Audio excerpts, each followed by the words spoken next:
Hello everyone welcome to Punjabi girl in Germany. ਮੈਂ ਰੋਜ਼ੀ ਬਾਟ ਤੇ ਮੈਂ ਜਰਮਨੀ ਦੇ ਵਿੱਚ ਰਹਿੰਦੀ ਆ। ਜਰਮਨੀ ਦੇ ਰਿਲੇਟਡ ਵੀਡੀਓਜ਼ ਬਣਾਉਣੀ ਆ, ਕੁਝ ਇਨਫੋਰਮੇਟਿਵ ਵੀਡੀਓਜ਼ ਤੇ ਕੁਝ ਟਰੈਵਲ ਵਲੌਗ। ਅੱਜ ਦੀ ਵੀਡੀਓ ਵੀ ਕੁਝ ਇਨਫੋਰਮੇਟਿਵ ਆ। ਅਗਰ ਆਪਾਂ ਜਰਮਨੀ ਦੇ ਵਿੱਚ ਗੱਲ ਕਰੀਏ ਕਿ ਸਭ ਤੋਂ ਡਿਫਿਕਲਟ ਚੀਜ਼ ਕੀ ਆ, ਤੇ ਨਾ ਹੀ ਉਹ ਜੌਬ ਲੱਭਣਾ ਆ, ਨਾ ਹੀ ਉਹ ਜਰਮਨ ਲੈਂਗੁਏਜ ਸਿੱਖਣਾ ਆ, ਬਲਕਿ ਜਰਮਨੀ ਦੇ ਵਿੱਚ ਜਾਂ ਬਰਲਿਨ 'ਚ ਸਪੈਸ਼ਲੀ ਘਰ ਲੱਭਣਾ ਆ, ਰਹਿਣ ਵਾਸਤੇ ਜਗ੍ਹਾ ਲੱਭਣਾ ਇੰਨੀ ਮੁਸ਼ਕਿਲ ਆ। ਅਗਰ ਤੁਸੀਂ ਇੱਥੇ ਮਤਲਬ ਕੋਈ ਫਲੈਟ ਲੱਭਣਾ ਹੋਵੇ ਜਾਂ ਕੋਈ ਘਰ ਲੱਭਣਾ ਹੋਵੇ ਤਾਂ ਉਹਦੇ ਲਈ ਤੁਹਾਨੂੰ ਬਹੁਤ ਸਾਰੀਆਂ ਪ੍ਰੋਬਲਮਸ ਫੇਸ ਕਰਨੀਆਂ ਪੈਂਦੀਆਂ ਹਨ। ਇੰਨਾ ਜ਼ਿਆਦਾ ਟਾਈਮ ਲੱਗਦਾ ਆ ਤੁਹਾਨੂੰ ਇੱਕ ਪਰਫੈਕਟ ਜਾਂ ਇੱਕ ਵਧੀਆ ਘਰ ਲੱਭਣ ਵਾਸਤੇ। ਸੋ ਉਹਦੇ ਰਿਲੇਟਡ ਇੱਕ ਵੀਡੀਓ ਆ ਅੱਜ ਦੀ। ਤੁਸੀਂ ਜਰਮਨੀ ਦੇ ਵਿੱਚ ਘਰ ਕਿਵੇਂ ਲੱਭ ਸਕਦੇ ਹੋ ਐਂਡ ਕੀ ਤੁਹਾਨੂੰ ਡਾਕੂਮੈਂਟੇਸ਼ਨ ਚਾਹੀਦੀ ਆ, ਐਂਡ ਮੇਬੀ ਸਸਤੇ ਘਰ ਕਿੱਦਾਂ ਲੱਭ ਸਕਦੇ ਹੋ, ਐਂਡ ਅਪਰੋਕਸ ਤੁਹਾਨੂੰ ਕਿੰਨਾ ਟਾਈਮ ਲੱਗ ਸਕਦਾ ਇੱਕ ਘਰ ਮਿਲਣ ਤੇ। ਐਕਚੁਅਲੀ ਮੈਂ ਐਂਡ ਮੇਰੀ ਸਿਸਟਰ ਜਰਮਨੀ 'ਚ ਲਗਭਗ 3-3.5 ਸਾਲ ਤੋਂ ਰਹਿ ਰਹੇ ਹਾਂ, ਐਂਡ ਉਦੋਂ ਤੋਂ ਹੀ ਇੱਕ ਵਧੀਆ ਵਾਲਾ ਘਰ ਲੱਭ ਰਹੇ ਹਾਂ ਕਿ ਸਾਨੂੰ ਮਿਲ ਜਾਵੇ, ਜਿੱਥੇ ਸਾਨੂੰ ਮਤਲਬ ਬਾਰ-ਬਾਰ ਚੇਂਜ ਨਾ ਕਰਨਾ ਪਵੇ। ਤੇ ਹਲੇ ਤੱਕ ਸਾਨੂੰ ਉਹ ਘਰ ਨਹੀਂ ਸੀ ਲੱਭਾ। ਕਿਤੇ ਸਾਲ ਰਹਿ ਲਿਆ, ਕਿਤੇ 2 ਸਾਲ ਰਹਿ ਲਿਆ, ਇਦਾਂ ਹੀ ਚੱਲ ਰਿਹਾ ਸੀ ਹੁਣ ਤੱਕ।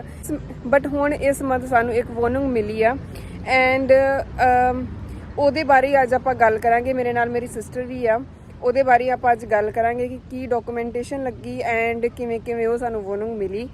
ਆਲਰਾਈਟ, ਸੋ ਇਹ ਆ ਮੇਰੀ ਸਿਸਟਰ, ਮੇਰੀ ਵੱਡੀ ਭੈਣ। ਇਹਨਾਂ ਦਾ ਨਾਮ ਹੈ ਪ੍ਰੀਤ ਬਾਟ, ਤੇ ਇਹ ਜਰਮਨੀ 'ਚ ਜੌਬ ਕਰਦੇ ਨੇ, ਠੀਕ ਹੈ। ਤੇ ਸਾਨੂੰ ਜਿਹੜਾ ਘਰ ਮਿਲਿਆ ਹੈ ਉਹ ਦੀਦੀ ਦੇ ਸਿਰ ਤੇ ਮਿਲਿਆ ਹੈ। ਮੇਰਾ ਕੁਝ ਖਾਸ ਰੋਲ ਹੈ ਨਹੀਂ ਉਹਦੇ ਵਿੱਚ, ਇਸ ਲਈ ਮੈਂ ਦੀਦੀ ਨਾਲ ਵੀਡੀਓ ਬਣਾ ਰਹੀ ਹਾਂ। ਇੱਥੇ ਆਪਾਂ ਘਰ ਖਰੀਦਣ ਦੀ ਗੱਲ ਨਹੀਂ ਕਰ ਰਹੇ, ਰੈਂਟਲ ਹਾਊਸ ਦੀ ਗੱਲ ਕਰ ਰਹੇ ਹਾਂ। ਯੈਸ, ਜਰਮਨੀ ਦੇ ਵਿੱਚ ਰੈਂਟਲ ਹਾਊਸ ਲੈਣੇ ਵੀ ਬਹੁਤ ਜ਼ਿਆਦਾ ਮੁਸ਼ਕਿਲ ਨੇ। ਸੋ ਆਪਾਂ ਸਿਰਫ ਰੈਂਟਲ ਹਾਊਸ ਦੀ ਗੱਲ ਕਰ ਰਹੇ ਹਾਂ। ਸੋ ਸਭ ਤੋਂ ਪਹਿਲਾਂ ਆਪਾਂ ਦੀਦੀ ਨੂੰ ਪੁੱਛਾਂਗੇ ਕਿ ਇਹ ਜਿਹੜੇ ਰੈਂਟਲ ਘਰ ਨੇ, ਕੰਟਰੈਕਟਲ ਘਰ ਨੇ, ਉਹ ਕੌਣ ਲੈ ਸਕਦੇ ਆ। ਹਾਂਜੀ, ਸਭ ਤੋਂ ਪਹਿਲਾਂ ਕਿ ਜੇ ਆਪਾਂ ਗੱਲ ਕਰੀਏ ਸਟੂਡੈਂਟਸ ਦੀ, ਤੇ ਸਟੂਡੈਂਟਸ ਦੇ ਲਈ ਐਵੇਂ ਲੌਂਗ ਟਰਮ ਕੰਟਰੈਕਚੁਅਲ ਘਰ ਲੈਣਾ ਬਹੁਤ ਜ਼ਿਆਦਾ ਮੁਸ਼ਕਿਲ ਹੈ, ਕਿਉਂਕਿ ਸਭ ਤੋਂ ਪਹਿਲੀ ਰਿਕੁਆਇਰਮੈਂਟ ਹੁੰਦੀ ਆ ਫੁੱਲ ਟਾਈਮ ਦੀ, ਤੇ ਫੁੱਲ ਟਾਈਮ ਜੌਬ ਦੀ ਕੀ ਕੰਟਰੈਕਟ ਆਪਾਂ ਸ਼ੋਅ ਕਰਨਾ ਹੁੰਦਾ ਆ। ਔਰ ਮਤਲਬ ਆਪਾਂ ਸ਼ੇਅਰਿੰਗ ਦੇ ਵਿੱਚ ਐਵੇਂ ਵਾਲੇ ਜਿਹੜੇ ਲੌਂਗ ਟਰਮ ਘਰ ਆ ਰੈਂਟ ਤੇ ਨਹੀਂ ਲੈ ਸਕਦੇ। ਠੀਕ ਹੈ। ਸੋ ਸਿਰਫ ਇੱਕ ਪਰਸਨ ਦਾ ਹੀ ਆਪਾਂ ਇੱਕ ਪਰਸਨ ਦੀ ਸੈਲਰੀ ਤੇ ਘਰ ਲੈ ਸਕਦੇ ਹਾਂ? ਨਹੀਂ। ਸੋ ਜਿਵੇਂ ਆਪਾਂ ਸ਼ੋਅ ਕਰਦੇ ਹਾਂ ਕਿ ਆਪਾਂ ਫੈਮਿਲੀ ਨੇ ਰਹਿਣਾ ਆ, ਫੈਮਿਲੀ ਦੇ ਵਿੱਚ ਜਿੰਨੇ ਵੀ ਮੈਂਬਰ ਅਰਨ ਕਰਦੇ ਆ, ਜਿਨ੍ਹਾਂ ਦੇ ਕੋਲ ਵੀ ਜੌਬ ਹੈਗੀ ਆ, ਉਹਨਾਂ ਦੇ ਸਾਰਿਆਂ ਦੇ ਪੇਪਰ ਲੱਗ ਕੇ ਉਸ ਸੈਲਰੀ ਦੇ ਬੇਸ 'ਤੇ ਆਪਾਂ ਘਰ ਲੈ ਸਕਦੇ ਹਾਂ। ਬਟ ਅਗਰ ਆਪਾਂ ਇਹ ਕਰੀਏ ਕਿ ਮੈਂ ਵੀ ਸਟੂਡੈਂਟ ਹਾਂ, ਤੁਸੀਂ ਵੀ ਸਟੂਡੈਂਟ ਹੋ, ਰਾਈਟ, ਆਪਣਾ ਕੋਈ ਰਿਲੇਸ਼ਨ ਹੈ ਨਹੀਂ ਆ, ਤਾਂ ਉਹ ਘਰ ਮੰਨਿਆ ਜਾਏਗਾ ਸ਼ੇਅਰਿੰਗ ਬੇਸਿਸ ਤੇ। ਸ਼ੇਅਰਿੰਗ ਬੇਸਿਸ, ਪਰਸਨਲ ਨਹੀਂ ਹੋਏਗਾ। ਹਾਂ, ਪਰਸਨਲ ਨਹੀਂ ਹੋਏਗਾ, ਤੇ ਇਸ ਕਰਕੇ ਨਹੀਂ ਲੈ ਸਕਦੇ। ਔਰ ਸੈਕਿੰਡ ਸਭ ਤੋਂ ਵੱਡਾ ਪੁਆਇੰਟ ਕਿ ਜਿਹੜੇ ਸਟੂਡੈਂਟਸ ਨੇ ਉਹ ਮਿਨੀ ਜੌਬ ਜਾਂ ਪਾਰਟ ਟਾਈਮ ਜੌਬ ਕਰਦੇ ਨੇ, ਤਾਂ ਉਹ ਫੁੱਲ ਟਾਈਮ ਨਹੀਂ ਦਿਖਾ ਸਕਦੇ। ਹਾਂ, ਉਹਨਾਂ ਕੋ ਕੰਟਰੈਕਟ ਦੀ ਸਭ ਤੋਂ ਵੱਡੀ ਪ੍ਰੋਬਲਮ ਆ ਜਾਂਦੀ ਹੈ, ਉਹਨਾਂ ਕੋ ਜੌਬ ਕੰਟਰੈਕਟ ਨਹੀਂ ਹੁੰਦਾ। ਠੀਕ ਹੈ। ਸੋ ਘਰ ਲੈ ਸਕਦੇ ਨੇ ਜਿਨ੍ਹਾਂ ਦੇ ਕੋਲ ਜੌਬਸ ਆ, ਜਿਹੜੇ ਇੱਥੇ ਪਰਮਾਨੈਂਟ ਰੈਜ਼ੀਡੈਂਸ ਨੇ, ਠੀਕ ਹੈ ਨਾ, ਜਿਨ੍ਹਾਂ ਕੋਲ ਫੁੱਲ ਟਾਈਮ ਜੌਬਸ ਨੇ, ਬੇਸਿਕਲੀ ਸਿਰਫ ਉਹੀ ਘਰ ਉਹ ਲੈ ਸਕਦੇ ਨੇ। ਸੋ ਨੈਕਸਟ ਕੁਐਸਚਨ ਇਹ ਆ ਕਿ ਤੁਹਾਨੂੰ ਘਰ ਲੱਭਣ ਦੇ ਵਿੱਚ, ਮਤਲਬ ਆਪਾਂ ਨੂੰ ਘਰ ਲੱਭਣ ਦੇ ਵਿੱਚ ਕੀ ਪ੍ਰੋਬਲਮਸ ਆਈਆਂ, ਐਂਡ ਕਿੰਨਾ ਕੁ ਟਾਈਮ ਤੋਂ ਤੁਸੀਂ ਘਰ ਲੱਭ ਰਹੇ ਸੀਗੇ? ਮਤਲਬ ਇਹ ਤੈਨੂੰ ਵੀ ਪਤਾ ਹੈ ਕਿ ਜਦੋਂ ਦੇ ਆਪਾਂ ਇੱਥੇ ਆਏ ਆ ਕਿ ਇੱਕ ਵਧੀਆ ਘਰ ਹਮੇਸ਼ਾ ਲੱਭਣ ਦੀ ਕੋਸ਼ਿਸ਼ ਕੀਤੀ ਆ। ਲਗਭਗ ਆਪਾਂ 3 ਸਾਲ ਹੋ ਗਏ 3 ਸਾਲ ਹੋ ਹੀ ਗਏ ਆ। ਤੇ ਜੇ ਆਪਾਂ ਪ੍ਰੋਬਲਮਸ ਦੀ ਗੱਲ ਕਰੀਏ, ਸਭ ਤੋਂ ਪਹਿਲਾਂ ਇਹ ਕਿ ਬਰਲਿਨ ਦੇ ਵਿੱਚ ਜਿਹੜੀ ਅਕਮੋਡੇਸ਼ਨ ਆ ਬਹੁਤ ਘੱਟ ਆ, ਔਰ ਪਾਪੂਲੇਸ਼ਨ ਬਹੁਤ ਜ਼ਿਆਦਾ ਆ। ਕਿ ਲਾਈਕ ਤੁਸੀਂ ਕਿਸੇ ਵੀ ਅਪਾਇੰਟਮੈਂਟ 'ਤੇ ਜਾਂਦੇ ਹੋ ਘਰ ਵੇਖਣ ਦੇ ਲਈ, ਇੱਕ ਟਾਈਮ ਦੀ ਅਪਾਇੰਟਮੈਂਟ 'ਤੇ ਘੱਟੋ ਘੱਟ ਨਹੀਂ ਤੇ 15-20 ਜਾਣੇ ਉਸ ਘਰ ਨੂੰ ਵੇਖਣ ਆਏ ਹੀ ਹੁੰਦੇ ਆ। ਫਿਰ ਉਸ ਤੋਂ ਬਾਅਦ ਮੈਨੂੰ ਲੱਗਦਾ ਕਿਤੇ ਨਾ ਕਿਤੇ ਇਹ ਚੀਜ਼ ਵੀ ਮੈਟਰ ਕਰਦੀ ਹੈ ਕਿ ਤੁਸੀਂ ਫੋਰਨਰ ਹੋ ਜਾਂ ਤੁਸੀਂ ਜਰਮਨ ਹੋ। ਮਤਲਬ ਤੁਹਾਡਾ ਰੈਜ਼ੀਡੈਂਸ ਪਰਮਿਟ ਕੀ ਆ। ਜੇ ਤੁਹਾਡਾ ਰੈਜ਼ੀਡੈਂਸ ਪਰਮਿਟ 1 ਸਾਲ ਜਾਂ 2 ਸਾਲ ਵਿੱਚ ਐਕਸਪਾਇਰ ਹੋਣ ਵਾਲਾ ਹੈ ਤਾਂ ਆਫਕੋਰਸ ਤੁਹਾਨੂੰ ਚੂਜ਼ ਨਹੀਂ ਕਰਨਗੇ, ਕਿਉਂਕਿ 1-2 ਸਾਲ ਬਾਅਦ ਤੁਸੀਂ ਘਰ ਛੱਡ ਜਾਓਗੇ। ਫਿਰ ਉਹਨਾਂ ਨੂੰ ਇਹ ਪ੍ਰੋਸੈਸ ਰਿਪੀਟ ਕਰਨਾ ਪਏਗਾ ਵਧੀਆ ਟੈਨੈਂਟ ਲੱਭਣ ਦੇ ਲਈ। ਤਾਂ ਕਿਤੇ ਨਾ ਕਿਤੇ ਇਹ ਚੀਜ਼ਾਂ ਵੀ ਮੈਟਰ ਕਰਦੀਆਂ ਹੈ ਕਿ ਤੁਹਾਡਾ ਸਟੇਟਸ ਕੀ ਹੈ ਇੱਥੇ ਜਰਮਨੀ ਦੇ ਵਿੱਚ। ਐਂਡ ਸਾਨੂੰ ਲਗਭਗ 3 ਸਾਲ ਹੋ ਗਏ ਨੇ ਘਰ ਲੱਭਦਿਆਂ, ਐਂਡ 3 ਸਾਲਾਂ ਦੇ ਵਿੱਚ ਅਸੀਂ ਅਨਲਿਮਿਟਿਡ ਘਰ ਦੇਖ ਚੁੱਕੇ ਹਾਂ। ਹੁਣ ਤਾਂ ਐਂਡ ਤੇ ਸਾਡੀ ਸਿਚੁਏਸ਼ਨ ਇਹ ਹੋ ਗਈ ਸੀ ਕਿ ਮਤਲਬ ਕੋਈ ਵੀ ਘਰ ਦੇਖੋ, ਪਸੰਦ ਨਹੀਂ ਵੀ ਆਇਆ ਬਸ ਹਾਂ ਕਰ ਦਿਓ, ਬਾਅਦ ਵਿੱਚ ਬਾਕੀ ਦੀ ਬਾਕੀ ਦੇਖੀ ਜਾਊਗੀ।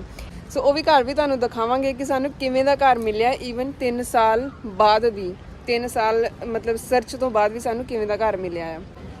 ਹੁਣ ਆਪਾਂ ਗੱਲ ਕਰਦੇ ਹਾਂ ਕਿ ਪ੍ਰੋਸੈਸ ਕੀ ਆ ਇੱਕ ਘਰ ਲੱਭਣ ਵਾਸਤੇ ਜਾਂ ਘਰ ਮਿਲਣ ਵਾਸਤੇ ਪ੍ਰੋਸੈਸ ਕੀ ਆ ਐਂਡ ਆਪਣੀ ਸਰਚ ਕਿਵੇਂ ਸ਼ੁਰੂ ਕਰ ਸਕਦੇ ਹਾਂ, ਕੀ ਪਲੇਟਫਾਰਮਸ ਨੇ ਜਿੱਥੋਂ ਆਪਾਂ ਮਤਲਬ ਉਹਨੂੰ ਘਰ ਜਿਹੜੇ ਉਹ ਲੱਭ ਸਕਦੇ ਹਾਂ।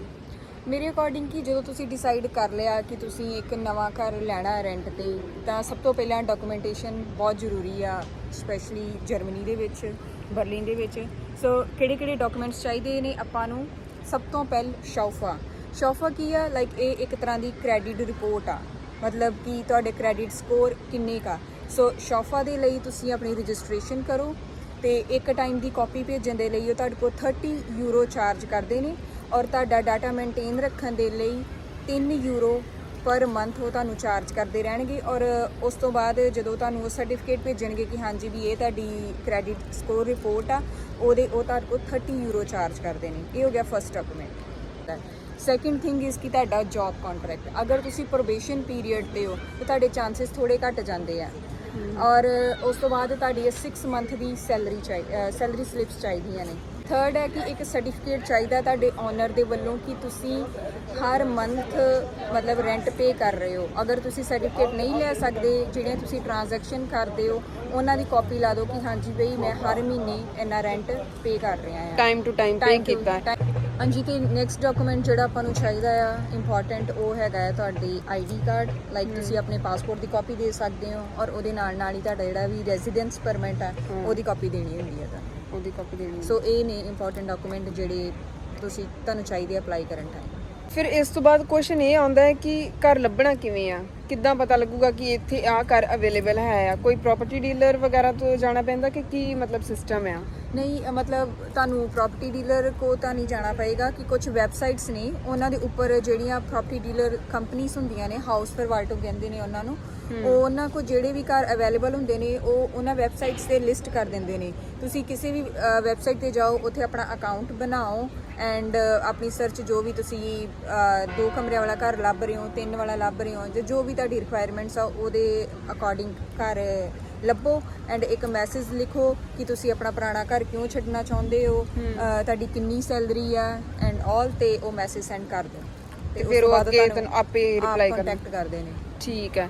ਤੇ ਕਿਹੜੀਆਂ ਮਤਲਬ ਵੈਬਸਾਈਟਸ ਨੇ ਫਿਰ ਘਰ ਲੱਭਣ ਵਾਸਤੇ, ਮਤਲਬ ਜਿਨ੍ਹਾਂ ਤੇ ਆਪਾਂ ਟਰਸਟ ਕਰ ਸਕਦੇ ਹਾਂ? ਸਪੈਸ਼ਲੀ ਇਹ ਬਹੁਤ ਹੀ ਜ਼ਿਆਦਾ ਇੰਪੋਰਟੈਂਟ ਚੀਜ਼ ਹੈ ਕਿ ਟਰਸਟੇਬਲ ਵੈਬਸਾਈਟਸ ਕਿਹੜੀਆਂ ਨੇ। ਇੱਕ ਹੈਗੀ ਹੈ immobalianscout24.de, ਇਮੋਵੈਲਟ। ਕੁਝ ਲੋਕ ਈਬੇ ਵੀ ਯੂਜ਼ ਕਰਦੇ ਨੇ, ਫੇਸਬੁੱਕ ਤੇ ਵੀ ਕੁਝ ਐਡਵਰਟੀਜ਼ਮੈਂਟ ਹੁੰਦੀਆਂ ਨੇ। ਪਰ ਮੇਰੇ ਅਕੋਰਡਿੰਗ ਜਿਹੜੀ ਟਰਸਟਵਰਦੀ ਸਭ ਤੋਂ ਜ਼ਿਆਦਾ ਹੈਗੀ ਆ immobalianscout24 ਹੈਗੀ ਆ। ਕਿਉਂਕਿ ਇੱਕ ਅੱਧੀ ਵਾਰੀ ਕੇਸ ਹੋਇਆ ਆ ਮੇਰੇ ਨਾਲ ਕਿ ਈਬੇ ਤੋਂ ਉਹ ਕਹਿੰਦੇ ਨੇ ਕਿ ਹਾਂਜੀ ਵੀ ਅਸੀਂ ਘਰ ਦਿਖਾ ਨਹੀਂ ਸਕਦੇ ਪਰ ਡਿਪੋਜ਼ਿਟ ਦੇ ਦਿਓ ਤੇ ਚਾਬੀਆਂ ਲੈ ਜਾਓ ਇੱਦਾਂ ਵਗੈਰਾ। ਬਟ ਇਹ ਸਭ ਰਬਿਸ਼ ਆ, ਇਹ ਮਤਲਬ ਇੱਕ ਟਰੈਪ ਆ। ਤੁਹਾਡੇ ਕੋਲ ਮਤਲਬ ਡਿਪੋਜ਼ਿਟ ਲੈਣਗੇ ਤੇ ਫਿਰ ਤੁਹਾਨੂੰ ਲੱਭਣੇ ਨਹੀਂ ਹੈਗੇ। ਸੋ ਮੇਰੇ ਅਕੋਰਡਿੰਗ immobalianscout24.de ਇਹ ਟਰਸਟੇਬਲ ਸਾਈਟ ਆ। ਇੱਥੇ ਜਾ ਕੇ ਤੁਸੀਂ ਆਪਣੇ ਘਰ ਦੇ ਲਈ ਅਪਲਾਈ ਕਰ ਸਕਦੇ ਹੋ। ਇਸ ਤੋਂ ਇਲਾਵਾ ਹੋਰ ਕਿਹੜੀਆਂ ਚੀਜ਼ਾਂ ਮਤਲਬ ਅਪਲਾਈ ਕਰਨ ਤੋਂ ਪਹਿਲਾਂ ਆਪਾਂ ਧਿਆਨ 'ਚ ਰੱਖ ਸਕਦੇ ਹਾਂ? ਮੇਰੇ ਐਕਸਪੀਰੀਅੰਸ ਦੇ ਅਕੋਰਡਿੰਗ ਕਿ ਜਿਵੇਂ ਆਪਾਂ ਨੂੰ 2-3 ਸਾਲ ਹੋ ਗਏ ਹੀ ਘਰ ਲੱਭਦੇ ਆ ਹੈ ਨਾ, ਪਰ ਹੁਣ ਇੱਕ ਪੁਆਇੰਟ ਸੀ ਜਿੱਥੇ ਸਾਨੂੰ ਘਰ ਚਾਹੀਦਾ ਸੀ। ਫਿਰ ਜਦੋਂ ਮੈਂ ਆਪਣੇ ਆਫਿਸ ਵਿੱਚ ਸਾਰਿਆਂ ਨਾਲ ਗੱਲ ਕੀਤੀ ਕਿੱਦਾਂ ਘਰ ਚਾਹੀਦਾ ਹੈ, ਤਾਂ ਅਫਕੋਰਸ ਸਾਰਿਆਂ ਨੂੰ ਪਤਾ ਹੈ ਕਿ ਬਹੁਤ ਔਖਾ ਹੈ। ਬਟ ਮੈਨੂੰ ਕਾਫੀ ਜਣੇ ਨੇ ਰਿਕਮੈਂਡ ਕੀਤਾ ਕਿ ਕਿਸੇ ਨਾ ਕਿਸੇ ਵੈਬਸਾਈਟ ਦੀ ਮੈਂਬਰਸ਼ਿਪ ਲੈ ਲਓ। ਮਤਲਬ ਉਹ ਤੁਹਾਨੂੰ 6 ਮੰਥ ਦੀ ਮੈਂਬਰਸ਼ਿਪ ਦਿੰਦੇ ਆ ਔਰ around 20 euro per month charge ਕਰਦੇ ਆ, ਕਿਉਂਕਿ 6 ਮੰਥ ਬਹੁਤ ਹੀ ਸ਼ਾਰਟ ਪੀਰੀਅਡ ਹੈ ਇੱਕ ਘਰ ਲੱਭਣ ਦੇ ਲਈ, ਕਿਉਂਕਿ ਲੋਕਾਂ ਨੂੰ ਸਾਲ ਲੱਗ ਜਾਂਦੇ ਆ। ਸੋ ਮੇਰੇ ਅਕੋਰਡਿੰਗ ਕਿ ਮੈਂਬਰਸ਼ਿਪ ਜ਼ਰੂਰ ਲੈ ਲਓ, ਕਿਉਂਕਿ ਮੈਂਬਰਸ਼ਿਪ ਦਾ ਇਹ ਫਾਇਦਾ ਹੈ ਕਿ ਜਿਹੜੇ ਵੀ ਡਾਕੂਮੈਂਟਸ ਤੁਹਾਨੂੰ ਦੱਸੇ ਆ ਪਹਿਲਾਂ, ਤੁਸੀਂ ਸਾਰੇ ਦੇ ਸਾਰੇ ਅਪਲੋਡ ਕਰ ਸਕਦੇ ਹੋ ਜਦੋਂ ਤੁਸੀਂ ਕਿਸੇ ਘਰ ਦੇ ਲਈ ਅਪਲਾਈ ਕਰਦੇ ਹੋ। ਔਰ ਜਦੋਂ ਵੀ ਹਾਊਸ ਓਨਰ ਨੇ ਤੁਹਾਨੂੰ ਰਿਪਲਾਈ ਕਰਨਾ ਹੈ ਜਾਂ ਅਪਾਇੰਟਮੈਂਟ ਦੇ ਲਈ ਸੱਦਣਾ ਹੈ ਘਰ ਵੇਖਣ ਦੇ ਲਈ, ਉਸ ਤੋਂ ਪਹਿਲਾਂ ਹੀ ਉਹਨੇ ਤੁਹਾਡੇ ਡਾਕੂਮੈਂਟ ਵੇਖ ਲਏ ਹੋਣਗੇ ਕਿ ਹਾਂਜੀ ਮੇਰੀ ਸ਼ੌਫਾ ਰਿਪੋਰਟ ਇਹ ਆ, ਇਹਦੇ ਕੋਲ ਕੰਟਰੈਕਟ ਹੈਗਾ ਜੌਬ ਦਾ, ਇਹਦੀਆਂ ਸੈਲਰੀ ਸਲਿਪਸ ਆ। ਸੋ ਉਹ ਇੱਕ ਬੜਾ ਵਧੀਆ ਪੁਆਇੰਟ ਬਣ ਜਾਂਦਾ। ਤੇ ਸੈਕਿੰਡ ਪੁਆਇੰਟ ਆ ਕਿ ਬਾਕੀ ਸਿਟੀਜ਼ ਦਾ ਤਾਂ ਮੈਨੂੰ ਨਹੀਂ ਪਤਾ, ਬਟ ਸਪੈਸ਼ਲੀ ਬਰਲਿਨ ਤੇ ਬ੍ਰਾਂਡਨਬੁਰਗ ਦੇ ਵਿੱਚ 33% ਰੂਲ ਚੱਲਦਾ ਆ। 33% ਰੂਲ ਕੀ ਆ ਕਿ ਤੁਹਾਡੀ ਸੈਲਰੀ ਦਾ 33% ਜਿੰਨੀ ਤੁਹਾਡੀ ਸੈਲਰੀ ਇਨ ਹੈਂਡ ਆ ਰਹੀ ਆ ਉਹਦਾ 33% ਤੱਕ ਤੁਹਾਡਾ ਹਾਊਸ ਦਾ ਰੈਂਟ ਹੋ ਸਕਦਾ ਹੈ। ਫੋਰ ਐਨ ਐਗਜ਼ਾਮਪਲ ਕਿ ਅਗਰ ਤੁਹਾਡੀ ਸੈਲਰੀ ਨੈਟ ਇਨਕਮ 3000 ਯੂਰੋ ਆ ਤੇ ਉਹਦਾ 33% ਬਣਦਾ 990 ਯੂਰੋ। ਦੈਟਸ ਮੀਨ ਕਿ ਤੁਸੀਂ ਸਿਰਫ ਉਹੀ ਘਰ ਦੇ ਲਈ ਅਪਲਾਈ ਕਰੋ ਜਿਹਦਾ ਰੈਂਟ 990 ਯੂਰੋ ਤੋਂ ਘੱਟ ਆ। ਅਗਰ ਤੁਸੀਂ ਇਸ ਤੋਂ ਵੱਧ ਅਪਲਾਈ ਕਰੋਗੇ, ਫੋਰ ਐਗਜ਼ਾਮਪਲ ਕਿਸੇ ਘਰ ਦਾ ਰੈਂਟ ਆ ਜਿਹੜਾ ਉਹ 1100 ਯੂਰੋ ਆ ਜਾਂ 1200 ਯੂਰੋ ਆ, ਤਾਂ ਉਹਨੂੰ ਮਿਲਣ ਦੇ ਚਾਂਸਸ ਬਹੁਤ ਜ਼ਿਆਦਾ ਘੱਟ ਆ ਕਿਉਂਕਿ ਉਹ 33% ਰੂਲ ਤੇ ਅਪਲਾਈ ਨਹੀਂ ਹੁੰਦਾ। ਸੋ 990 ਜਾਂ 1000 ਯੂਰੋ ਤੋਂ ਘੱਟ ਜਿਹਦਾ ਰੈਂਟ ਆ, ਸਿਰਫ ਉਹਦੇ ਲਈ ਹੀ ਅਪਲਾਈ ਕਰੋ। ਸੋ ਬੇਸਿਕਲੀ ਪੁਆਇੰਟ ਇਹ ਆ ਕਿ ਜਿਹੜੇ ਜਰਮਨਸ ਨੇ ਬਹੁਤ ਕੈਲਕੂਲੇਟਿਵ ਆ, ਉਹ ਦੇਖਦੇ ਆ ਕਿ ਅਗਰ ਤੁਸੀਂ ਆਪਣੀ ਸਾਰੀ ਸੈਲਰੀ ਰੈਂਟ ਤੇ ਲਗਾ ਦੋਗੇ ਤੇ ਆਪਣੇ ਬਾਕੀ ਖਰਚੇ ਜਿਵੇਂ ਤੁਹਾਡਾ ਖਾਣ ਪੀਣ ਦਾ ਖਰਚਾ, ਤੁਹਾਡਾ ਘੁੰਮਣ ਫਿਰਨ ਦਾ ਖਰਚਾ, ਕੱਪੜਿਆਂ ਦਾ ਖਰਚਾ, ਅਗਰ ਤੁਹਾਡੇ ਬੱਚੇ ਨੇ ਉਹਨਾਂ ਦਾ ਖਰਚਾ, ਉਹ ਸਾਰਾ ਫਿਰ ਤੁਸੀਂ ਕਿੱਦਾਂ ਕੱਢੋਗੇ ਅਗਰ ਆਪਣੀ ਸਾਰੀ ਜਿਹੜੀ ਸੈਲਰੀ ਉਹ ਰੈਂਟ 'ਚ ਹੀ ਦੇ ਦੋਗੇ। ਨੈਕਸਟ ਪੁਆਇੰਟ ਇਹ ਹੈ ਕਿ ਅਗਰ ਤੁਸੀਂ 3 ਰੂਮ ਵਾਲਾ ਘਰ ਦੇ ਲਈ ਅਪਲਾਈ ਕਰ ਰਹੇ ਹੋ ਪਰ ਤੁਸੀਂ ਇਕੱਲੇ ਜਾਣੇ ਹੋ ਕੰਟਰੈਕਟ ਹੋਲਡਰ, ਤੇ ਤੁਹਾਨੂੰ ਡਿਸਕ੍ਰਿਪਸ਼ਨ ਵਿੱਚ ਇਹ ਚੀਜ਼ ਮੈਂਸ਼ਨ ਕਰਨੀ ਪਏਗੀ ਕਿ ਉਸ ਘਰ 'ਚ ਰਹਿਣਾ ਕਿੰਨੇ ਜਾਣਿਆਂ ਨੇ ਆ। For an example some time ਉਹ ਕੰਸੀਡਰ ਕਰ ਲੈਂਦੇ ਕਿ ਅੱਛਾ ਇੱਕ ਜਣਾ ਕੰਟਰੈਕਟ ਹੋਲਡਰ ਆ ਤੇ 3 ਕਮਰਿਆਂ ਵਾਲੇ ਘਰ ਵਿੱਚ ਇਕੱਲਾ ਜਾਣਾ ਰਹੇਗਾ, ਤੇ ਇਹ ਵੇਸਟੇਜ ਆਫ ਸਪੇਸ ਆ। ਮਤਲਬ ਕਿ ਇਸ ਅਕੋਰਡਿੰਗ ਉਹਨੂੰ ਸਿਰਫ ਇੱਕ ਕਮਰੇ ਵਾਲੇ ਘਰ ਲਈ ਹੀ ਅਪਲਾਈ ਕਰਨਾ ਪੈਣਾ। ਸੋ ਬੈਟਰ ਹੈ ਕਿ ਆਪਣੀ ਡਿਸਕ੍ਰਿਪਸ਼ਨ 'ਚ ਲਿਖੋ ਕਿ ਡਜ਼ਨਟ ਮੈਟਰ ਕਿ ਮੈਂ ਇਕੱਲਾ ਕੰਟਰੈਕਟ ਹੋਲਡਰ ਹਾਂ ਬਟ ਮੇਰੇ ਨਾਲ ਮੇਰੀ ਫੈਮਿਲੀ ਜਿਹਦੇ ਵਿੱਚ ਆ ਮੈਂਬਰ ਨੇ, ਅਸੀਂ ਸਾਰਿਆਂ ਨੇ ਮੂਵ ਕਰਨਾ ਹੈ, ਇਸ ਕਰਕੇ ਅਸੀਂ ਵੱਡਾ ਘਰ ਲੈ ਰਹੇ ਹਾਂ। ਅਦਰਵਾਈਜ਼ ਇਹ ਚੀਜ਼ ਸਾਡੇ ਨੈਗੇਟਿਵ ਵਿੱਚ ਜਾਏਗੀ ਔਰ ਤੁਹਾਨੂੰ ਕੰਸੀਡਰ ਹੀ ਨਹੀਂ ਕਰਨਾ ਉਹਨਾਂ ਨੇ। ਕਰਨਗੇ। ਇਸ ਤੋਂ ਬਾਅਦ ਕੁਐਸਚਨ ਹੈ ਕਿ ਤੁਸੀਂ ਆਨਲਾਈਨ ਗਏ, ਆਪਣਾ ਅਕਾਊਂਟ ਬਣਾਇਆ ਹਨਾ, ਤੇ ਫਿਰ ਆ ਘਰ ਤੁਹਾਨੂੰ ਫੋਟੋਆਂ ਵੇਖ ਕੇ ਪਸੰਦ ਆ ਗਿਆ, ਫੋਟੋਜ਼ ਉਹਨਾਂ ਨੇ ਅਪਲੋਡ ਕੀਤੀਆਂ ਹੁੰਦੀਆਂ ਹਨਾ, ਤੇ ਪਸੰਦ ਆ ਗਿਆ। ਉਸ ਤੋਂ ਬਾਅਦ ਫਿਰ ਕੀ ਪ੍ਰੋਸੈਸ ਹੈ? ਤੁਸੀਂ ਅਪਲਾਈ ਕਰ ਦਿੱਤਾ ਕਿ ਆ ਘਰ ਮੈਨੂੰ ਚਾਹੀਦਾ ਹੈ, ਤੇ ਫਿਰ ਉਹ ਮਤਲਬ ਕਿਵੇਂ ਮਿਲਦਾ ਤੁਹਾਨੂੰ ਉਹ ਘਰ? ਜਦੋਂ ਤੁਸੀਂ ਅਪਲਾਈ ਕਰ ਦਿੰਦੇ ਹੋ ਕਿ ਇਹ ਘਰ ਮੈਨੂੰ ਚਾਹੀਦਾ ਆ, ਮੈਸੇਜ ਕਰ ਦਿੰਦੇ ਹੋ, ਉਸ ਤੋਂ ਬਾਅਦ ਤੁਹਾਨੂੰ ਮੈਸੇਜ ਆਉਂਦਾ ਹੈ ਅਪਾਇੰਟਮੈਂਟ ਦਾ ਕਿ ਇਹ ਵਾਲੀ ਅਪਾਇੰਟਮੈਂਟ ਸਾਡੇ ਕੋਲ ਅਵੇਲੇਬਲ ਆ। 15 ਮਿੰਟ ਦੀ ਅਪਾਇੰਟਮੈਂਟ ਦਿੰਦੇ ਆ ਕਿ ਤੁਸੀਂ ਇਹ ਘਰ ਵੇਖਣ ਦੇ ਲਈ ਆ ਸਕਦੇ ਹੋ। ਫਿਰ ਅਸੀਂ ਘਰ ਵੇਖਣ ਦੇ ਲਈ ਜਾਂਦੇ ਆ।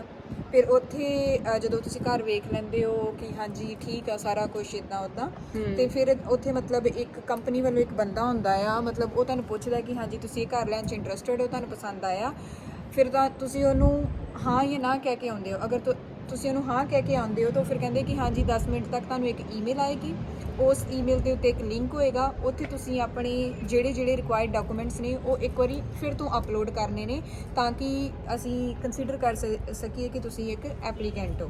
ਫਿਰ ਉਸ ਤੋਂ ਬਾਅਦ ਉਹ ਸਾਰੇ ਡਾਕੂਮੈਂਟਸ ਤੁਹਾਡੇ ਵੇਖਦੇ ਨੇ। ਮਤਲਬ ਮੰਨ ਲਓ ਕਿ ਅਗਰ ਉਹਨਾਂ ਨੇ 10 ਜਾਣੇ ਜਾਂ 15 ਜਾਣਿਆਂ ਨੂੰ ਕਿਹਾ ਆ ਕਿ ਹਾਂਜੀ ਤੁਸੀਂ ਆਪਣੇ ਡਾਕੂਮੈਂਟ ਭੇਜੋ, ਫਿਰ ਉਹਨਾਂ ਸਾਰਿਆਂ ਦੇ ਵਿੱਚੋਂ ਦੇਖਦੇ ਨੇ ਕਿ ਕਿਹਦੀ ਸੈਲਰੀ ਜ਼ਿਆਦਾ ਵਧੀਆ ਆ, ਕਿਹਦਾ ਕ੍ਰੈਡਿਟ ਸਕੋਰ ਜਾਂ ਸ਼ੌਫਾ ਰੇਟਿੰਗ ਜ਼ਿਆਦਾ ਵਧੀਆ ਆ। ਫਿਰ ਉਸ ਅਕੋਰਡਿੰਗ ਉਹ ਤੁਹਾਨੂੰ ਕੰਸੀਡਰ ਕਰਦੇ ਨੇ। ਫੋਰ ਐਗਜ਼ਾਮਪਲ ਮੇਰੇ ਕੇਸ ਦੇ ਵਿੱਚ ਕਿ ਜਦੋਂ ਘਰ ਵੇਖ ਕੇ ਆਏ ਉਸ ਤੋਂ ਹਫ਼ਤਾ ਕੇ ਬਾਅਦ ਕਾਲ ਆਈ ਸੀ ਕਿ ਤੁਸੀਂ ਇਹ ਵਾਲਾ ਘਰ ਵੇਖਣ ਆਏ ਸੀ, ਤੁਸੀਂ ਸਟਿਲ ਇੰਟਰਸਟਿਡ ਹੋ ਜਾਂ ਤੁਹਾਨੂੰ ਕੋਈ ਹੋਰ ਘਰ ਮਿਲ ਗਿਆ ਆ। ਮਤਲਬ ਪਹਿਲਾਂ ਤਾਂ ਮੈਨੂੰ ਯਕੀਨ ਹੀ ਨਹੀਂ ਹੋਇਆ ਕਿ ਸਾਨੂੰ ਵੀ ਮਿਲ ਗਿਆ ਘਰ। 3 ਸਾਲ ਬਾਅਦ ਕਿਸੇ ਨੇ ਕਾਲ ਕੀਤੀ ਕਿ ਅਸੀਂ ਤੁਹਾਨੂੰ ਕੰਸੀਡਰ ਕੀਤਾ ਆ, ਤੁਸੀਂ ਇੰਟਰਸਟਿਡ ਹੋ ਕਿ ਨਹੀਂ। ਸੋ 2-3 ਵਾਰੀ ਮੈਂ ਕਨਫਰਮ ਕੀਤਾ ਕਿ ਤੁਸੀਂ ਮੈਨੂੰ ਕੰਟਰੈਕਟ ਦੇ ਰਹੇ ਹੋ and she was like yes. So ਇਹ ਗੱਲ ਹੋਈ। ਫਿਰ ਉਸ ਤੋਂ ਬਾਅਦ ਉਹਨਾਂ ਨੇ ਕਿਹਾ ਕਿ ਕਦੋਂ ਦੀ ਅਵੇਲੇਬਿਲਿਟੀ ਹੈਗੀ ਆ, ਕਦੋਂ ਤੁਸੀਂ ਆ ਸਕਦੇ ਹੋ ਕੰਟਰੈਕਟ ਨੂੰ ਡਿਸਕਸ ਕਰਨ ਦੇ ਲਈ। ਤੇ ਉਸ ਤੋਂ ਬਾਅਦ ਉਹਨਾਂ ਨੇ ਉਸ ਚੀਜ਼ ਦੀ ਅਪਾਇੰਟਮੈਂਟ ਦਿੱਤੀ ਤੇ ਉੱਥੇ ਜਾ ਕੇ ਜੋ ਵੀ ਟਰਮ ਐਂਡ ਕੰਡੀਸ਼ਨ ਸੀ ਕੰਟਰੈਕਟ ਦੀਆਂ ਉਹ ਸਾਰੀਆਂ ਡਿਸਕਸ ਕੀਤੀਆਂ ਔਰ ਉਸ ਤੋਂ ਬਾਅਦ ਸਾਈਨ ਕੀਤੇ। ਸੋ ਉਸ ਤੋਂ ਬਾਅਦ 15-20 ਦਿਨ ਬਾਅਦ ਉਹਨਾਂ ਨੇ ਫਿਰ ਤੋਂ ਘਰ ਬੁਲਾਇਆ ਸੀ ਚਾਬੀਆਂ ਦੇਣ ਦੇ ਲਈ। ਫਿਰ ਉਹਨਾਂ ਨੇ ਹਾਂ ਚਾਬੀਆਂ ਦੇਣ ਲਈ ਬੁਲਾਇਆ ਐਂਡ ਇਹ ਦੱਸਿਆ ਕਿ ਤੁਸੀਂ ਆਪਣਾ ਜਿਹੜਾ ਗਾਰਬੇਜ ਆ, ਜਿਹੜਾ ਤੁਹਾਡਾ ਘਰ ਦਾ ਡਸਟਬਿਨ ਆ, ਉਹ ਕਿੱਥੇ ਡੰਪ ਕਰਨਾ ਹੈ, ਕਿੱਥੇ ਆਪਣਾ ਕੂੜਾ ਸੁੱਟਣਾ ਹੈ ਹਨਾ, ਤੇ ਕੀ ਇਸ ਏਰੀਆ ਦੇ ਰੂਲ ਰੈਗੂਲੇਸ਼ਨਸ ਨੇ। ਐਂਡ ਥੋੜੀ ਹੋਰ ਵੀ ਐਕਸਪਲੇਨੇਸ਼ਨ ਦੇ ਦਿੰਦੇ ਕਿ ਇਹ ਏਰੀਆ ਦੇ ਵਿੱਚ ਇਦਾਂ ਦੇ ਲੋਕ ਰਹਿੰਦੇ ਆ ਤੇ ਇਹ ਤੁਹਾਡੇ ਨੇਬਰਸ ਹੋਣਗੇ, ਸੁਪਰ ਮਾਰਕੀਟਸ ਕਿੰਨੀ ਦੂਰ ਆ, ਤੁਹਾਡਾ ਟ੍ਰੇਨ ਸਟੇਸ਼ਨ ਆ ਜਿਹੜਾ ਹਨਾ ਉਹ ਕਿੰਨੀ ਦੂਰ ਆ, ਕਿਹੜੀਆਂ ਬੱਸਿਸ ਆਉਂਦੀਆਂ ਐਕਸੈਟਰਾ ਐਕਸੈਟਰਾ। ਮਤਲਬ ਇਹ ਚੀਜ਼ਾਂ ਆਪਾਂ ਵੈਸੇ ਕੁਝ ਮਤਲਬ ਖਾਸ ਨਹੀਂ ਹੁੰਦੀਆਂ ਪਰ ਉਹ ਸਾਰਾ ਕੁਝ ਇਹ ਐਕਸਪਲੇਨ ਕਰਦੇ ਨੇ ਜਦੋਂ ਤੁਹਾਨੂੰ ਘਰ ਦੀਆਂ ਕੀਜ਼ ਦਿੰਦੇ ਨੇ। ਅੱਛਾ, ਆਪਾਂ ਕੰਟਰੈਕਟ ਤੇ ਸਾਈਨ ਕਰ ਲਿਆ ਬਟ ਰੈਂਟ ਦੀ ਗੱਲ ਨਹੀਂ ਕੀਤੀ ਕਿ ਰੈਂਟ ਮਤਲਬ ਕਿੰਨਾ ਕੁ ਹੁੰਦਾ ਹੈ ਐਵਰੇਜ ਰੈਂਟ ਪਰ ਪਰਸਨ ਜਾਂ ਇੱਕ ਵੋਨਿੰਗ ਦਾ ਰੈਂਟ ਕਿੰਨਾ ਕੁ ਹੁੰਦਾ? ਐਕਚੁਅਲੀ ਰੈਂਟ ਡਿਪੈਂਡ ਕਰਦਾ ਹੈ ਸਿਟੀ ਤੇ। ਮਤਲਬ ਜਰਮਨੀ ਦੇ ਅਕੋਰਡਿੰਗ ਕਹਿੰਦੇ ਨੇ ਕਿ ਬਰਲਿਨ ਜਿਹੜੀ ਆ ਉਹ ਜਿਹੜੀ ਸਿਟੀ ਆ ਉਹ ਸਸਤੀ ਆ, ਬਟ ਮੈਨੂੰ ਨਹੀਂ ਲੱਗਦਾ, ਬਟ ਕਿਉਂਕਿ ਹੋ ਸਕਦਾ ਆ। ਸੇ ਅਗਰ ਆਪਾਂ ਗੱਲ ਕਰੀਏ ਕਿ 2 ਕਮਰਿਆਂ ਵਾਲੀ ਵੋਨ ਹੁੰਦੀ ਜਾਂ ਅਪਾਰਟਮੈਂਟ ਦੀ ਆਪਾਂ ਗੱਲ ਕਰੀਏ ਤਾਂ ਕਾਲਟ ਵਾਰਮ ਰੈਂਟ ਜਿਹੜਾ ਹੋਊਗਾ ਉਹ ਹੋਊਗਾ ਕੋਈ ਅਰਾਊਂਡ 800 ਤੇ 900। ਬਾਕੀ ਉਹ ਡਿਪੈਂਡ ਕਰਦਾ ਆ ਕਿ ਉਹ ਕਿਹੜੀ ਜਗ੍ਹਾ ਤੇ ਆ, ਮਤਲਬ ਬਰਲਿਨ ਦੀ ਸਿਟੀ ਦੇ ਸੈਂਟਰ ਤੇ ਆ, ਥੋੜਾ ਜਿਹਾ ਬਾਹਰ ਆ ਜਾਂ ਆਊਟਸਕਰਟ ਤੇ ਐਂਡ ਥੋੜਾ ਜਿਹਾ ਘਰ ਦੀ ਸਿਚੁਏਸ਼ਨ ਤੇ ਵੀ ਡਿਪੈਂਡ ਕਰਦਾ ਹੈ। ਡਿਪੈਂਡ ਕਰਦਾ ਹੈ। ਹਾਂ, ਬਟ ਹੋਮ ਰੈਂਟ ਤੇ ਕੋਲਡ ਰੈਂਟ ਹੁੰਦਾ ਕੀ ਆ? ਇਹ ਜਿਹੜੀ ਚੀਜ਼ ਹੈ ਇਹ ਮੈਂ ਜਰਮਨੀ ਆ ਕੇ ਸਿੱਖੀ ਆ, ਕੋਲਡ ਰੈਂਟ ਤੇ ਵਾਰਮ ਰੈਂਟ। ਕੋਲਡ ਰੈਂਟ ਹੁੰਦਾ ਹੈ ਕਿ ਤੁਹਾਡੇ ਅਪਾਰਟਮੈਂਟ ਦਾ ਰੈਂਟ, ਉਹ ਹੁੰਦਾ ਕੋਲਡ ਰੈਂਟ। ਵਾਰਮ ਰੈਂਟ ਹੁੰਦਾ ਹੈ ਕਿ ਉਹਦੇ ਵਿੱਚ ਜਿਵੇਂ ਮੇਨਟੇਨੈਂਸ ਚਾਰजेस ਹੁੰਦੇ ਨੇ, ਕਿ ਗਾਰਬੇਜ ਕਲੈਕਟਰ ਚਾਰजेस, ਜਿਹੜੇ ਤੁਹਾਡੀ ਪਾਣੀ ਆਣਾ ਆ ਉਹਦੇ ਚਾਰजेस, ਜਿਹੜਾ ਤੁਹਾਡਾ ਹੀਟਰ ਤੁਸੀਂ ਯੂਜ਼ ਕਰ ਰਹੇ ਹੋ, ਹੀਟ ਯੂਜ਼ ਕਰ ਰਹੇ ਹੋ ਉਹਦੇ ਚਾਰजेस, ਔਰ ਇਹ ਵਾਲੇ ਚਾਰजेस ਇਨਕਲੂਡ ਹੁੰਦੇ। ਤੇ ਜਦੋਂ ਘਰ ਮਤਲਬ ਆਪਾਂ ਨੂੰ ਮਿਲ ਗਿਆ ਤੇ ਉਹਦਾ ਕੋਈ ਡਿਪੋਜ਼ਿਟ ਵੀ ਦੇਣਾ ਪੈਂਦਾ ਹੈ? ਕਿਉਂਕਿ ਆਪਾਂ ਜਦੋਂ ਕਿਤੇ ਰੂਮ ਲੈਣੇ ਆ ਰੈਂਟ ਤੇ ਉਦੋਂ ਤੇ ਡਿਪੋਜ਼ਿਟ ਦੇਣਾ ਪੈਂਦਾ, ਤੇ ਘਰ ਦਾ ਵੀ ਡਿਪੋਜ਼ਿਟ ਦੇਣਾ ਪੈਂਦਾ? ਬਿਲਕੁਲ। ਘਰ ਦਾ ਡਿਪੋਜ਼ਿਟ ਜਿੰਨਾ ਤੁਹਾਡਾ ਕੋਲਡ ਰੈਂਟ ਆ ਉਹਦੇ 3 ਗੁਣਾ ਜ਼ਿਆਦਾ ਤੁਹਾਨੂੰ ਦੇਣਾ ਪੈਂਦਾ ਆ। ਫੋਰ ਐਗਜ਼ਾਮਪਲ ਕਿ ਤੁਹਾਡੇ ਘਰ ਦਾ ਜਿਹੜਾ ਕੋਲਡ ਰੈਂਟ ਆ ਉਹ ਹੈਗਾ 500 ਯੂਰੋ। ਵੈਸੇ ਹੁੰਦਾ ਨਹੀਂ 500 euro, just an example. For example ਇੱਕ ਰੂਮ ਆ ਉਹਦਾ 500 ਯੂਰੋ ਰੈਂਟ ਆ, ਤੇ ਜਿਹੜਾ ਤੁਹਾਡਾ ਡਿਪੋਜ਼ਿਟ ਹੋਊਗਾ ਉਹ 1500 ਹੋਏਗਾ, 3 ਗੁਣਾ ਜ਼ਿਆਦਾ। ਅੱਛਾ, ਫਿਰ ਇਹਦਾ ਮਤਲਬ ਇਹ ਕਿ 1500 ਯੂਰੋ ਤੁਹਾਨੂੰ ਐਡਵਾਂਸ ਦੇਣਾ ਪੈਣਾ ਪਹਿਲੇ ਮੰਥ, ਪਲੱਸ ਤੁਹਾਨੂੰ 500 ਯੂਰੋ ਤੁਹਾਡਾ ਰੈਂਟ ਵੀ ਦੇਣਾ ਪੈਣਾ। 500 ਨਹੀਂ, 500 ਹੋ ਗਿਆ ਆਪਣਾ ਕੋਲਡ ਰੈਂਟ, 150 ਯੂਰੋ ਉੱਪਰ ਹੋਰ ਜਿਹੜਾ ਵਾਰਮ ਰੈਂਟ ਬਣੂਗਾ। ਮਤਲਬ 1500 ਪਲੱਸ 750, 2200 2300 ਯੂਰੋ ਜਿਹੜਾ ਤੁਹਾਨੂੰ ਪਹਿਲੇ ਮੰਥ 'ਚ ਦੇਣਾ ਪੈਣਾ। ਆਲ ਰਾਈਟ, ਬਹੁਤ ਮਹਿੰਗਾ ਹੈ। ਅੱਛਾ, ਤੇ ਇੱਦਾਂ ਵੀ ਹੁੰਦਾ ਹੈ ਕਿ ਅਗਰ ਤੁਹਾਨੂੰ ਆ ਘਰ ਮਿਲ ਗਿਆ, ਤੁਸੀਂ ਆਪਣਾ ਪੂਰਾ ਘਰ ਸੈਟਅਪ ਕਰ ਲਿਆ, ਜਿਵੇਂ ਕਿ ਅਸੀਂ ਹੁਣ ਖੁਸ਼ ਹੋ ਰਹੇ ਹਾਂ ਕਿ ਹੁਣ ਇਹ ਛੱਡਣਾ ਨਹੀਂ ਪੈਣਾ, ਹਨਾ, ਤੇ ਫਿਰ 2 ਸਾਲ ਬਾਅਦ ਸਾਨੂੰ ਕਹਿ ਦੇਣ ਵੀ ਇੱਥੇ ਅਸੀਂ ਨਵਾਂ ਟੈਨੈਂਟ ਲਿਆ ਰਹੇ ਹਾਂ, ਜਾਂ ਉਹਨਾਂ ਨੇ ਖੁਦ ਇੱਥੇ ਸ਼ਿਫਟ ਕਰਨਾ ਹੈ, ਤੇ ਉਹ ਸਾਨੂੰ ਘਰ ਛੱਡਣਾ ਪਵੇ? ਸਭ ਤੋਂ ਵਧੀਆ ਗੱਲ ਇਹੋ ਹੀ ਆ, ਜਿਹੜੇ ਕੰਟਰੈਕਟ ਬੇਸਿਸ ਤੇ ਆਪਾਂ ਨੂੰ ਘਰ ਮਿਲਦੇ ਆ ਨਾ, ਇਟਸ ਜਸਟ ਲਾਈਕ ਕਿ ਤੁਸੀਂ ਆਪਣਾ ਘਰ ਖਰੀਦ ਲਿਆ। ਵੈਸੇ ਚਲੋ ਖਰੀਦਿਆ ਤਾਂ ਨਹੀਂ ਹੁੰਦਾ, ਬਟ ਇਹ ਕੰਟਰੈਕਟ ਜਿਹੜਾ ਹੁੰਦਾ ਨਾ ਲਾਈਫ ਟਾਈਮ ਲਈ ਹੁੰਦਾ ਆ। ਮਤਲਬ ਇਹ ਕਿਸੇ ਲਿਮਿਟਿਡ ਟਾਈਮ ਆਫ ਪੀਰੀਅਡ ਦੇ ਲਈ ਨਹੀਂ ਹੁੰਦਾ। ਇਹਦੇ ਵਿੱਚ ਕੰਟਰੈਕਟ ਵਿੱਚ ਡਿਫਾਈਨ ਕੀਤਾ ਹੁੰਦਾ ਹੈ ਕਿ ਜਦੋਂ ਤੁਸੀਂ ਕੰਟਰੈਕਟ ਸਾਈਨ ਕਰ ਦਿੱਤਾ, ਉਸ ਤੋਂ ਬਾਅਦ ਤੁਸੀਂ 1 ਸਾਲ ਜਾਂ 2 ਸਾਲ ਇਸ ਘਰ ਦੇ ਵਿੱਚ ਰਹਿਣਾ ਜ਼ਰੂਰੀ ਆ। ਉਸ ਤੋਂ ਬਾਅਦ ਅਗਰ ਤੁਸੀਂ ਛੱਡਣਾ ਚਾਹੋ ਤੁਸੀਂ ਛੱਡ ਸਕਦੇ ਹੋ, ਬਟ ਕੰਪਨੀ ਜਾਂ ਓਨਰ ਤੁਹਾਨੂੰ ਨਹੀਂ ਕਹਿ ਸਕਦਾ ਛੱਡਣ ਦੇ ਲਈ। ਇਹ ਲਾਈਫ ਟਾਈਮ ਓਪਨ ਕੰਟਰੈਕਟ ਹੁੰਦਾ ਹੈ। Open contract. ਤੇ ਬਾਕੀ ਗਾਇਜ਼, ਫਿਰ ਹੁਣ ਆਪਾਂ ਚੱਲਦੇ ਹਾਂ ਸਾਡਾ ਰਾਜ ਮਹਿਲ ਦੇਖਣ। ਉਹ ਮੈਂ ਅੱਜ ਨਹੀਂ ਜਾਊਂਗੀ, ਮੈਂ ਕੱਲ ਜਾ ਰਹੀ ਹਾਂ ਉਸ ਘਰ ਦੇ ਵਿੱਚ, ਤੇ ਤੁਹਾਨੂੰ ਉਹ ਘਰ ਵੀ ਵਿਖਾਣੀ ਆ, ਤੇ ਫਿਰ ਤੁਸੀਂ ਵੇਖ ਕੇ ਦੱਸਿਓ ਕਿ ਉਹ ਸਾਡਾ ਘਰ ਹੈ ਕਿਵੇਂ ਦਾ। ਐਂਡ ਕੁਝ ਹੋਰ ਵੀ ਇੰਪੋਰਟੈਂਟ ਚੀਜ਼ਾਂ ਤੁਹਾਨੂੰ ਦੱਸੂਗੀ। ਘਰ ਜਿਹੜੇ ਕੰਟਰੈਕਟ ਵਾਲੇ ਘਰ ਹੁੰਦੇ, ਇਹਦੇ ਵਿੱਚ ਹੋਰ ਕਿਹੜਾ ਸਮਾਨ ਆਪਾਂ ਨੂੰ ਮਿਲਦਾ ਆ, ਕੀ ਨਹੀਂ ਮਿਲਦਾ, ਐਂਡ ਕੀ ਕਰਨਾ ਹੁੰਦਾ, ਇਹ ਇੱਕ ਸੀਕ੍ਰੇਟ ਆ। ਮੈਂ ਤੁਹਾਨੂੰ ਬਿਗ ਸਰਪ੍ਰਾਈਜ਼ ਆਪਣਾ ਘਰ ਵਿਖਾਉਂਗੀ, ਤੁਸੀਂ ਦੰਗ ਰਹਿ ਜਾਓਗੇ ਵੇਖ ਕੇ ਸਾਡਾ ਘਰ। ਠੀਕ ਹੈ, ਉਹ ਹੁਣ ਮੈਂ ਤੁਹਾਨੂੰ ਕੱਲ ਵਿਖਾਉਂਗੀ।